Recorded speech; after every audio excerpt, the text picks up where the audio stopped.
Welcome to the Digital Maddie Show with your host and host Mithyll, a pod made exclusively for solopreneurs, artists, and coaches who wants to build their digital empire. With 15 plus years of business experience, I cover topics on personal branding, content creation, and digital marketing on this show and invite many experts who share the same passion like mine. Now we have an amazing guest on our show today. Her name is Alicia. Let me just introduce you before I bring on to the stage. So she's on a quest to revolutionize the way small businesses operate, and this actually gives me kind of a pump. She does that by speaking, coaching, writing, lecturing, as well as podcasting. So she has different ways to educate and help a lot of small business owners.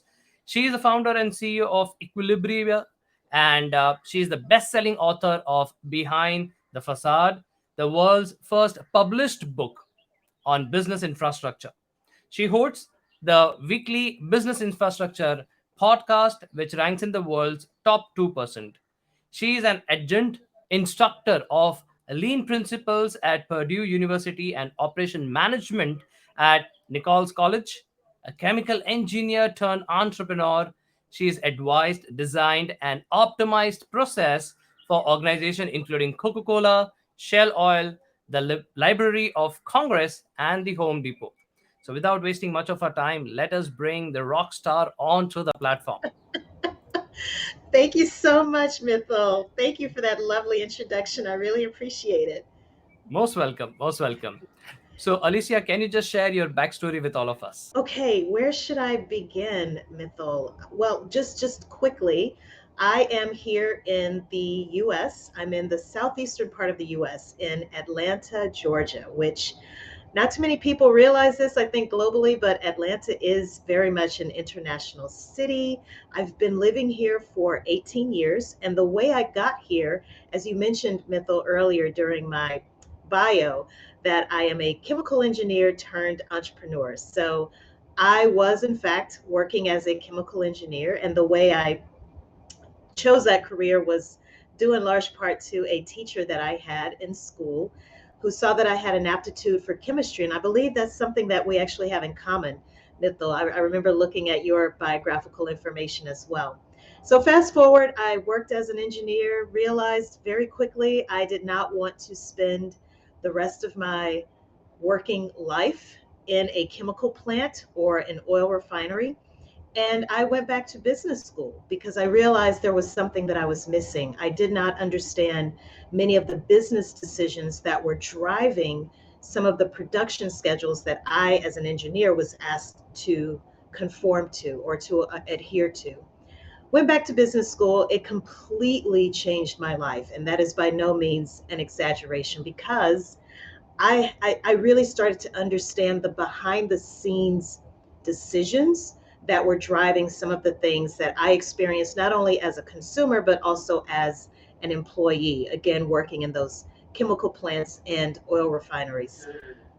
I eventually left behind my career in chemical engineering once I pursued my master's in business administration, relocated to Atlanta, Georgia, and actually wanted to get a job working for someone else. I had this background in engineering. I had a new MBA, Master's in Business Administration, and I thought, who wouldn't want to hire me? Well, Mithil, there are a lot of very smart people here, highly educated, well qualified, and after about 2 months of what seemed to be endless, soulless job searching, I decided to instead of spending so much time, effort, and energy trying to look for a job working for someone else, I redirected that same time, effort, and energy into creating an opportunity for myself. An opportunity where I could bring together all of these different skills that I had acquired up to that point in my life and just create a business around that. And here I am 18 years later, which is always so crazy to say that. 18 years I've been at it now, but that's just a really quick snippet of my backstory. My God, like this is huge. I'm like, you just kind of give an elevator pitch. And yes, definitely things. One of the things which is common is, yes, we both are from the chemistry background. I've done my chemistry majors, and like in fact, my father was also chemistry majors, and he loved chemistry so much that he made my name based on one of the most fundamental hydrocarbon, methyl. I was wondering about your name. Okay. So, like, while at my growing days in school, I was called as methyl alcohol. And when I took chemistry, like, people forgot they should call me by Mithyll. They always say, hey, Mithyl, Mithyl. And I, yes, I am Mithyl, ready to attach. Tell me, which carbon should I go now?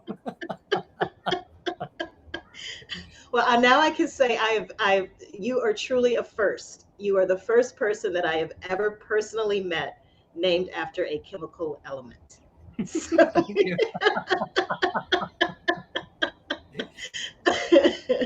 So being volatile, yes, we chemistry grads, we definitely can be entrepreneurs also, and a successful one, because we are the ones who actually are can be catalyst, can be main reactants, and can be wonderful products. oh, I love your use of that chemical language, catalyst, Yes. reactors. I love it. Thank you so much, Alicia. So Alicia, like, you've been an engineer, and then uh, searching for a job, and then eventually realizing that, yes, uh, we are all entrepreneurs, and we always try to solve some or the other challenges. So I'm sure one of the key factors when you are helping a lot of small business owners, because this is a challenge which I have seen in so many people's business. Everyone has an attitude to sell, but very few have an attitude to actually give a best in class customer experience. So can you share your 2 cents on that? That is such an excellent question, Mithyll. When we talk about best in class customer experience, first of all, that means that our businesses have to be customer centric. That means literally putting the customer at the center of all decisions that you're making and all actions that you subsequently take. Everything that you do, everything that you say, and everything that you think and feel really needs to be from your customer's perspective. How do we do that? Number one, listen to your customers. Ask your customers for their feedback. Don't ever assume anything. It's very easy for us to go online, do some research. We can do industry research. We may even look at the different social media profiles of people that we think would do business with us or we think would buy our products and services. But there is nothing like talking to people firsthand. And they will always tell you what they actually want. And it might not always be in alignment with what you think they want or what you think they need. So, I think this is so fundamental, Mithyll, to sustainability in our businesses. A lot of people ask me, how on earth have you been able to be in business for as long as you have? It's because I've listened, even when I didn't want to, even when I thought I knew the answer. A lot of times I may have thought customers wanted one thing, but in fact, they wanted something else.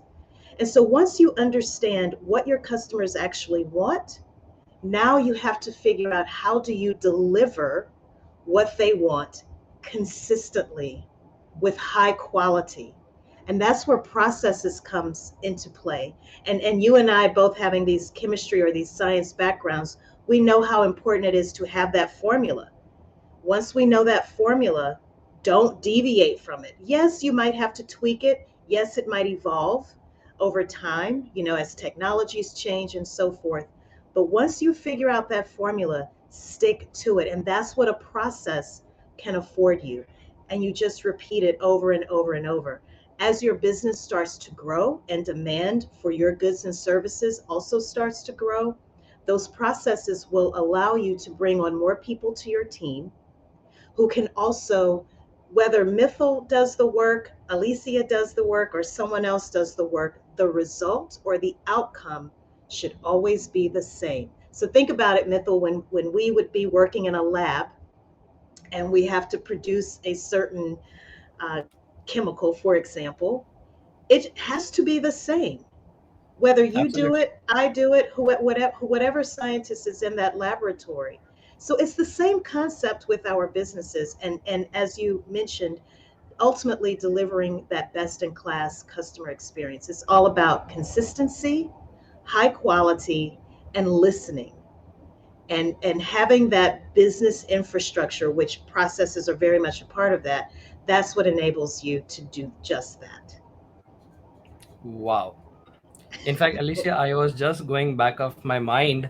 So it is very important. It is very crucial that when we used to be in the practical lab and we were given this particular workbook where we used to follow all the steps, and we used to, especially titration, if you remember, volumetric analysis. So the pilot reading, and that has to be, to that particular range, and then the person who can come to that particular very near to the exact one where that last drop can give you that actual color, variation. That's when you have hit the jackpot.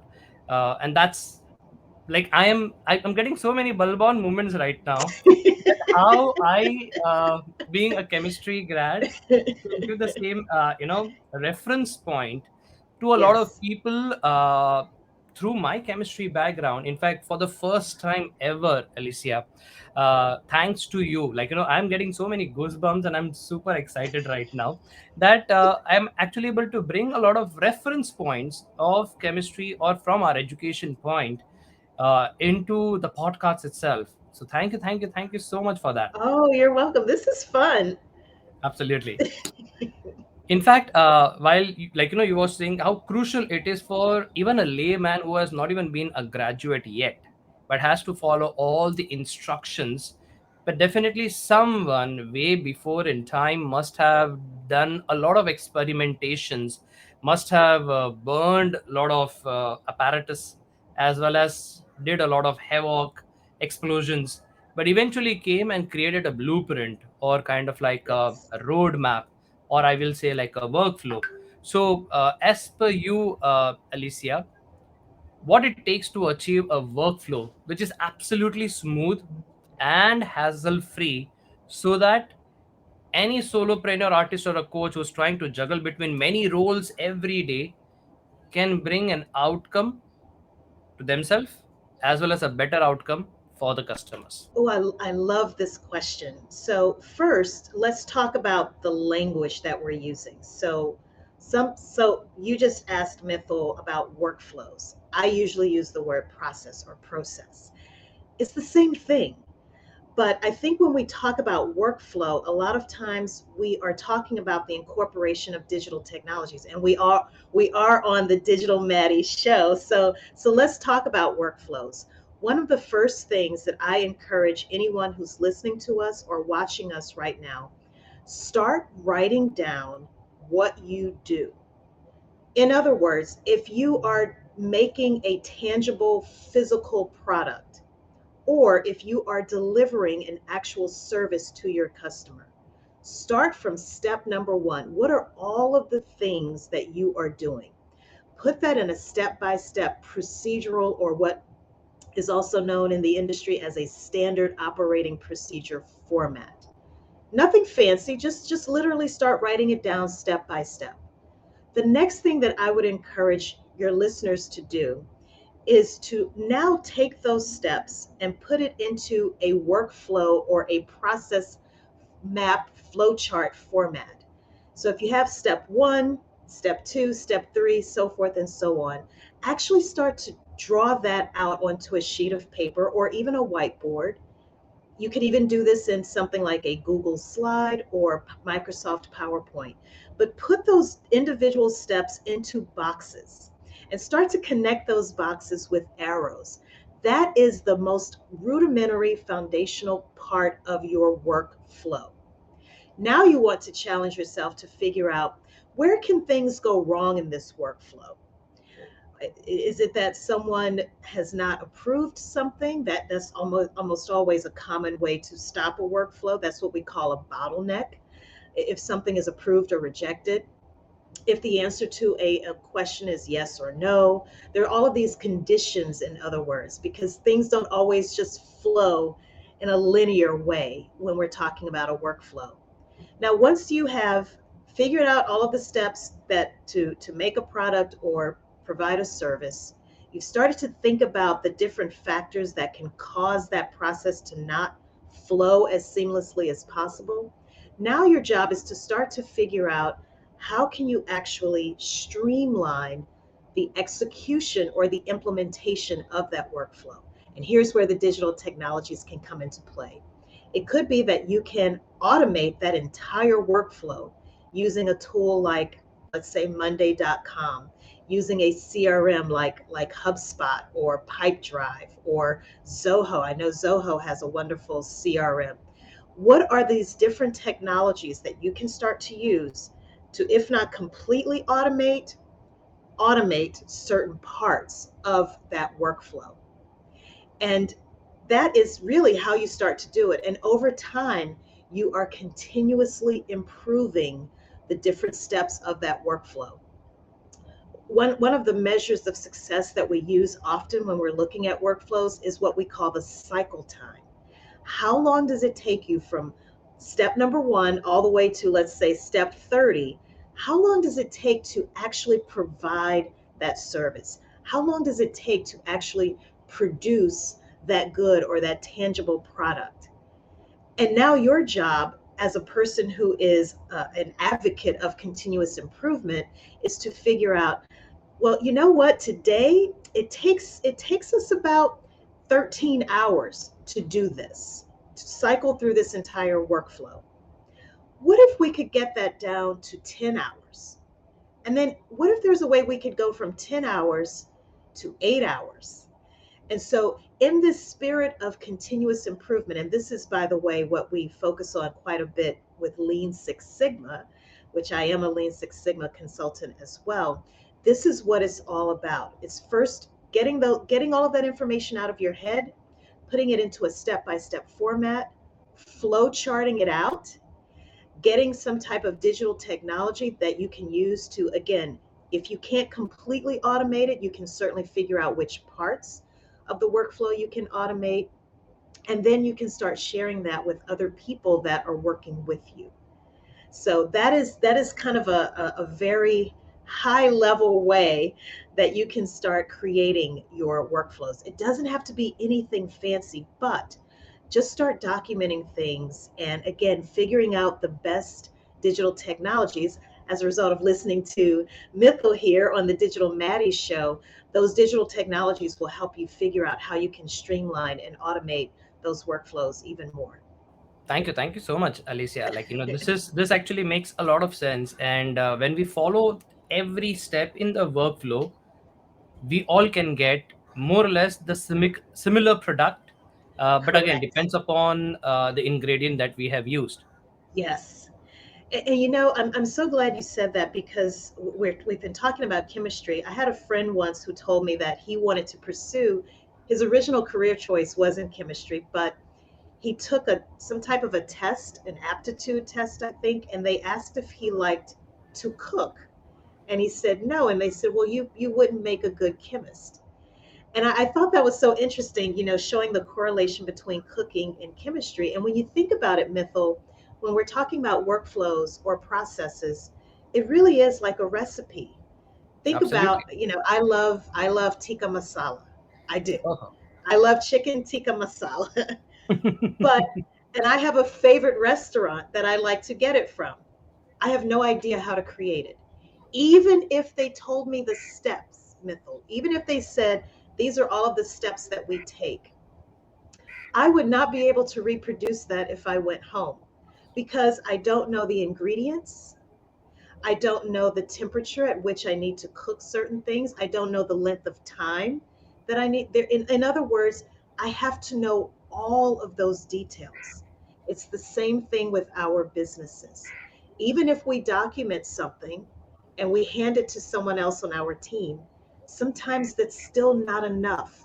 You have to let them know what technologies they need to use. They need to know the username and the password to access those technologies. They need to know if there's certain equipment. Do I need a ring light? Do I need a webcam? Do I need a laptop? Uh, these are all of the things, all of the details that we don't always think about because we do these things every day and we know it like the back of our hands.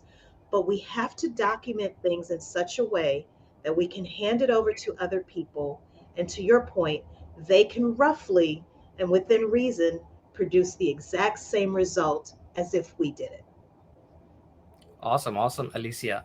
So, Alicia, with this, we come to the end of the phase one of the interview, and we'll go to the phase two. And phase two is all about a rapid fire round, where I'm going to ask Okay. you five questions and won't give you much time to think.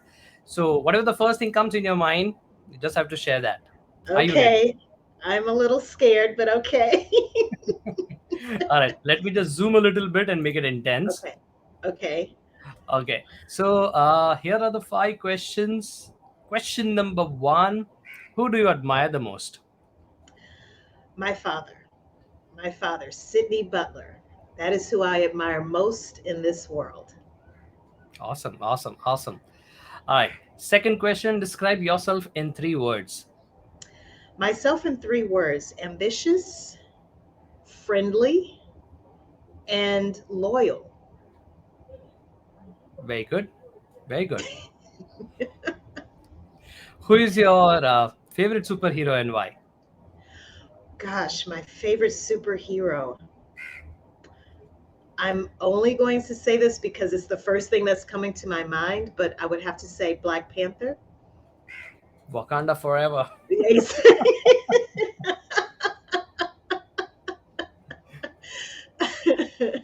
Lovely, lovely.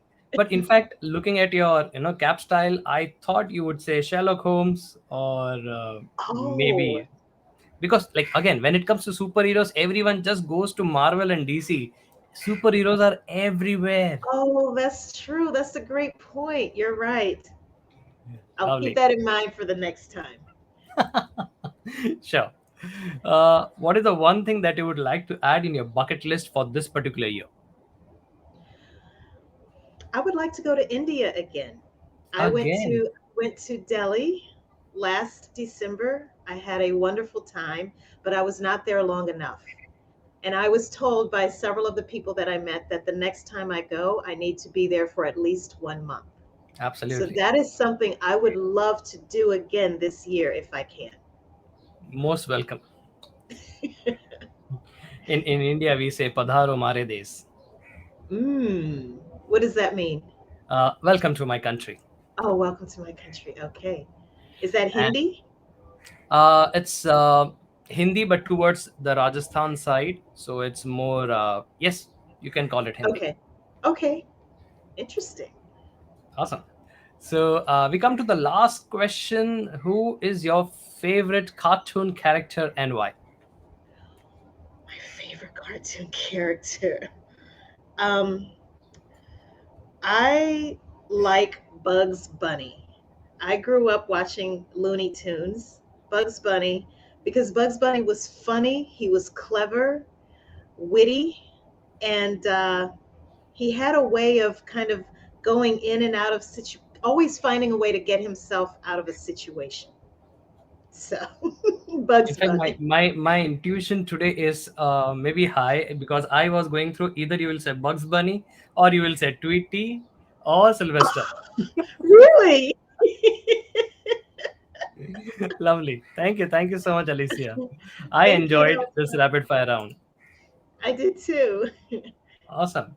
So, Alicia, all the people who are either listening to this video or watching this particular video, if they want to connect with you, how can they do that? The best way, honestly, is through my company's website, which is eqbsystems.com. I'm also very active on LinkedIn. So if you go to my company's website, you can find out all kinds of information.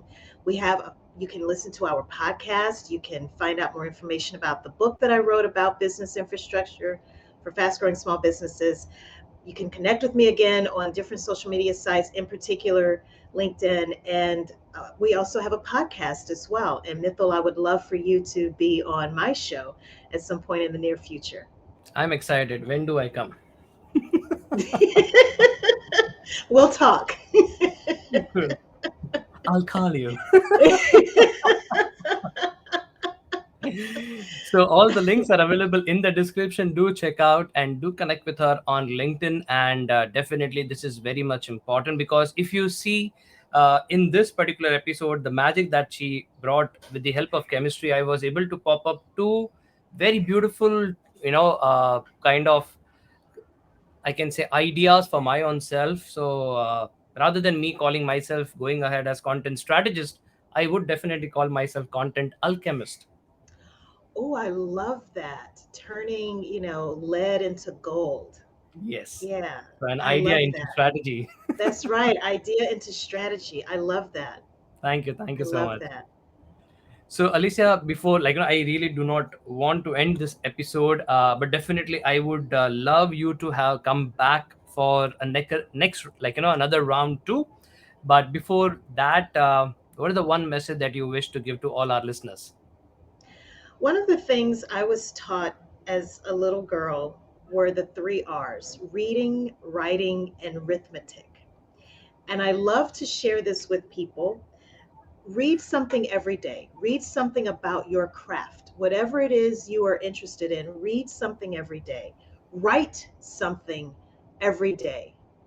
You are a content marketing genius, Mithyll. So I know you definitely can appreciate the importance of writing, whether it's a blog post, a LinkedIn newsletter, uh, a long form post on LinkedIn, for example. But get in the habit of writing about what you do and what you are passionate about every day. And then finally, the arithmetic piece: arithmetic, measure something, whether it's the number of views that you're getting on your YouTube video, the number of downloads that you're getting on your podcast, even if you're trying to lose weight. The point is, you can't improve what you don't measure.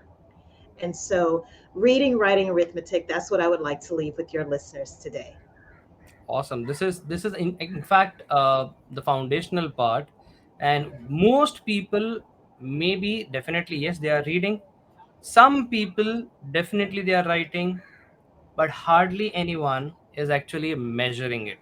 So this is very Mm, crucial for us to go back and check our analytics, our yes. statistics, and basis on that, we should always recreate the strategy because the end goal is not to be changed. It is only the strategy that needs to be changed. So it's very crucial. And thank you so much, Alicia, for taking out your valuable time and being over here on the Digital Maddie Show. And looking forward to have another round of awesomeness with you very soon. So yes, thank you so much. Thank you. Thank you. This was such a pleasure. I appreciate you. Awesome. So you have just listened to the Digital Maddie Show with your host and host Mithyll. Thank you so much for giving so much love and listening to our show. Don't forget to subscribe to our show on Apple Podcast or Spotify. And if you're watching this on YouTube, don't forget to hit the subscribe button. This is Mithyll signing off with Alicia at the moment. Until next time, meet you soon with another guest and their amazing stories. But until then, keep rocking, stay safe, and don't forget to keep creating content. Ciao.